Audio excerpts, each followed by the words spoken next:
అందుకే చాలామంది రామచంద్ర గారు ఏం చేసిరని తెలంగాణ రాష్ట్ర అధ్యక్షుడు చెప్పి చాలామంది అనేక పార్టీలు ప్రశ్నిస్తున్నాయి. వాళ్ళ ఒక మిసైల్ అయినా రామచంద్రరావు గారు ఒక మిసైల్.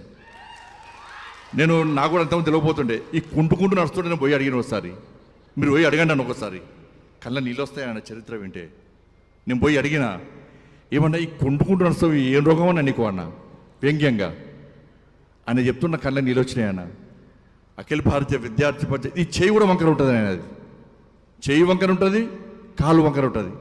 నేను పోయి అడిగినా, ఏమైందని కుంటుకుంటూ నడుస్తావు ట్రీట్మెంట్ తీసుకోండి అంటే, అఖిల భారతీయ విద్యార్థి పరిషత్లో ఉస్మానియా క్యాంపస్లో ఉన్నప్పుడు అప్పుడు ఆర్ఎస్యు పీడిఎస్లో నా మీద దాడి చేసి నా కాళ్ళు చేతులు విరగొట్టిరానా, అప్పటి నుంచి ఇప్పటి కూడా కోలుకోలేని పరిస్థితిలో నేను అవస్థ పడుతున్నా అని చెప్తే ఎంతమంది ఈరోజు అధికారం రావాలని అనుకుంటున్నాం. మనం ముఖ్యమంత్రులు కావాలి, ఎమ్మెల్యేలు కావాలి, ఎంపీలు కావాలి, జెడ్పీటీసీలు కావాలి, ఎంపీటీసీ కావాలి, ఇప్పుడు కోరుకుంటున్నాం. మనం అధికారం రావాలని ఇప్పుడు కోరుకుంటున్నాం.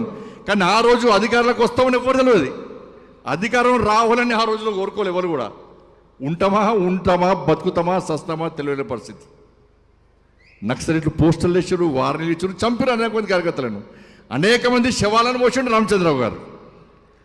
ఆ రోజు అధికారం కోసం చూడలే.